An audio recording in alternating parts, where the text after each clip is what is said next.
Sa talinghaga, mga kapatid, sa linggong ito, sino nga ba ang tinutukoy na 10 dalaga at sino rin ang mga hangal at matatalino?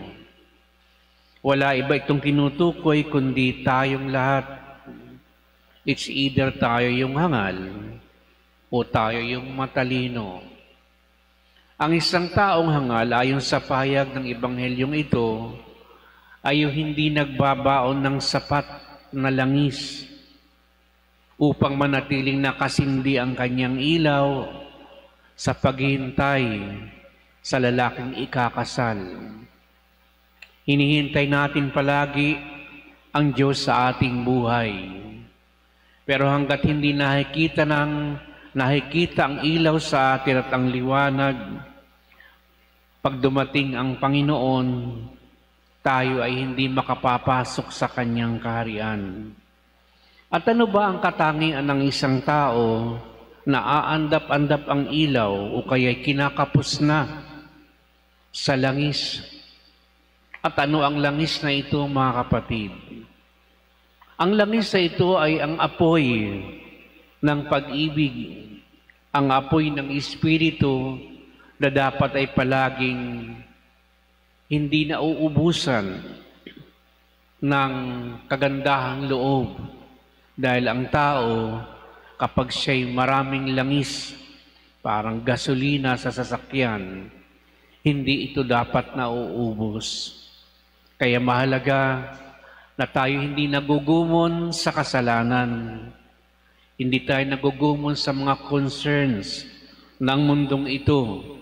Sapagkat kapag yun ang nangyari sa atin tulad ng 5 dalagang hangal sa mabuting balita, di pa dumarating ang Panginoon, ubos na ang ating langis, matutuyan tayo ng langis, mamamatay at aandap-andap ang ating ilawan hanggang ito'y mawalan ng ilaw.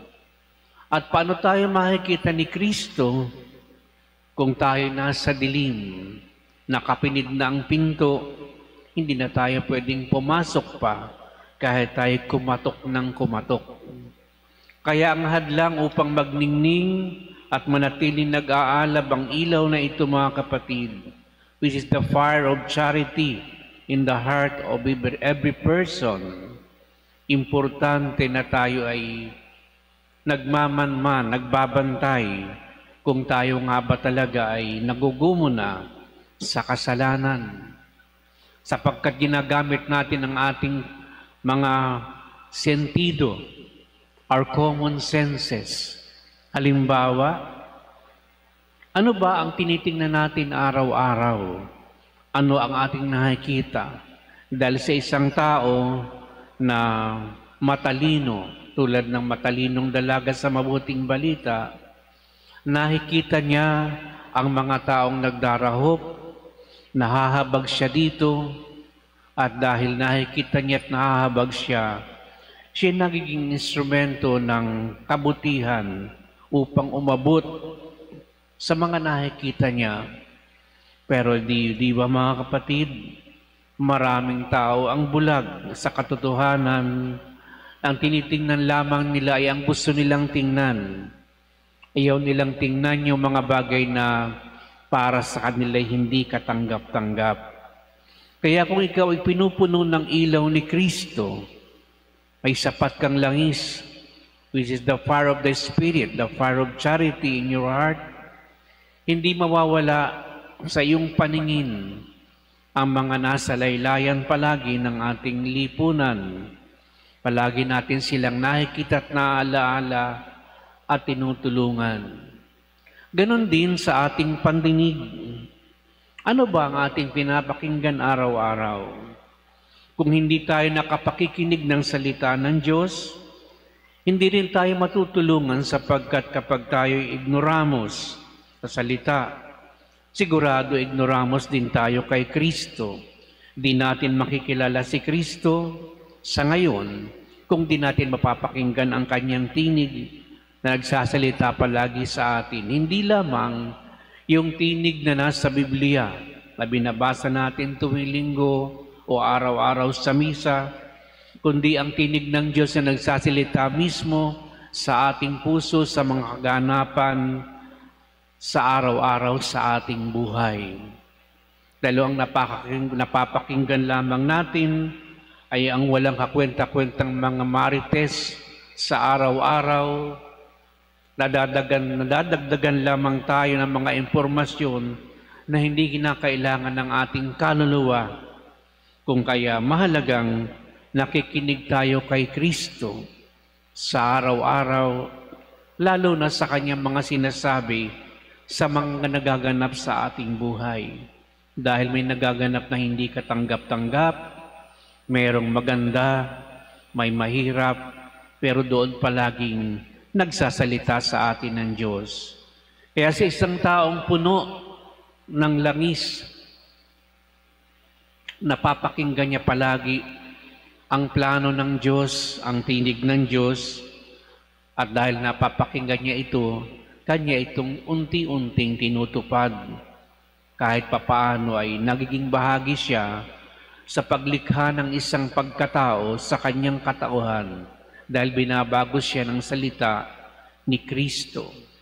Maging ang ating katakawan, ang ating bibig, ang ating pandama, lahat ng senses ng tao, ito'y ating dinidisiplina upang tayo'y maging, kaya nga meron tayong tinatawag sa Kwaresma na pag-aayuno upang disiplinahin ang mga inordinate desire ng ating katawan dahil gusto natin na makibahagi sa paghihirap ni Jesucristo na huwag naman tayong masyadong mag-ambisyong magpasasa sa mga bagay na ibinibigay ng mundo. Ibahagi naman natin ito sa iba. Yung iba'y nagsasakripisyo na maglimos, tumulong, at ito'y ginagawa nila bilang debosyon upang ang karidad o the charity of Christ will fire them up para manatili ang kanilang langis at hindi sila maging ilawang iaandap-andap. Kaya mga kapatid, punong-puno ng mabuting balita ang ating payag at ang talinghagang inilalarawan sa atin ngayon. Kung babalikan natin ang ating mga buhay-buhay, saan tayo palaging nagpo-fall? Tayo ba yung matatalino na palagi tayong may assurance na hindi tayo nauubusan ng kabutihan sa ating puso? Hindi tayo nauubusan ng pasyensya, ng pagpapatawad, pagkalinga, pag-unawa, at malasakit sa ating kapwa? Yan ang pinagmumula ng katangian ng 5 dalagang ito na matatalino. Hindi mauubos kailanman ang kanilang langis sapagkat sila ay una, hindi inaalipin ng mga kasalanan at ng mga concerns na pwedeng pagkaabalahan ng mga tao sa mundong ito. Malinis, busilak ang kanilang puso, kaya habang ito'y nangyayari, lalo lamang dumarami ang biyayang pinapadaloy ng Diyos sa kanilang buhay, kung kaya sila'y nagiging maningning na ilawan sa kadiliman ng gabi. At anumang oras na dumating ang lalaking ikakasal, si Kristo, dahil darating at darating siya, haharapin natin ang ating sariling kamatayan at kapag tayo natagpuan sa estado na ganon, tayo'y makapapasok sa kaharian at makakasama natin ang lalaking ikakasal na ito. Dahil sa paglalarawan, mga kapatid, sa katuruan ng simbahan, si Kristo ang esposo, ang simbahan ang esposa. Kung kaya papapasokin tayo ni Kristo sa kanyang kaharian, kung di tayo nauubusan ng langis na ito, na sabi ko nga, the fire of charity within our hearts.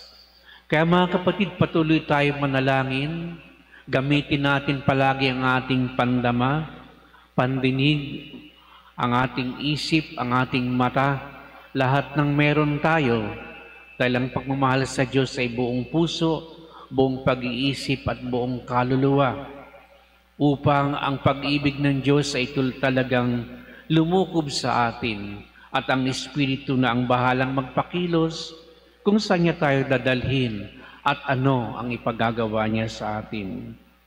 Ipagpasalamat natin mga kapatid ang mabuting balitang ito dahil sa pagpapaalaala ng Diyos araw-araw sa atin na mayroong kahihinatnan ang ating mga ginagampanan. Ito ang paalaala ni San Pablo Apostol sa mga taga-Tesalonica sa ikalawang pagbasa, na kahit sila nahihirapan, yung mga taong namamatay ay para bang naghihinagpis at nalulumbay. Ang sabi ni Pablo, huwag na kayong malumbay, sapagkat kung si Kristo na ating Panginoon mula sa kamatayan na ibinuhay at ibinigay niya ang kanyang lahat, ano pa ba ang hindi niya pwedeng ibigay sa atin? Muli din niya tayong bubuhayin, kaya huwag na kayong malungkot sa kamatayan, sapagkat sa huling araw, tayo ay maja-justify. Mabibigyan tayo ng nararapat para sa atin at ang buhay na walang hanggan ay naghihintay para sa ating lahat. Yan ang kanyang magandang paalaala upang huwag bumagsak ang kalooban ng mga taga-Tesalonica na nakararanas ng kapighatian ukol sa usapin ng kamatayan. Kaya magpatuloy tayo mga kapatid sa pagbanal na pagdiriwang na ito. Taglay ang mensahe ng mabuting balita na baon-baon natin araw-araw. Naway puspusin tayo ng Espiritong ito at ng kanyang pag-ibig upang anuman ang ating kaharapin, huwag tayong maubusan ng langis at tayo magning na ilaw sa gitna ng dilim sa ating kapaligiran. Amen.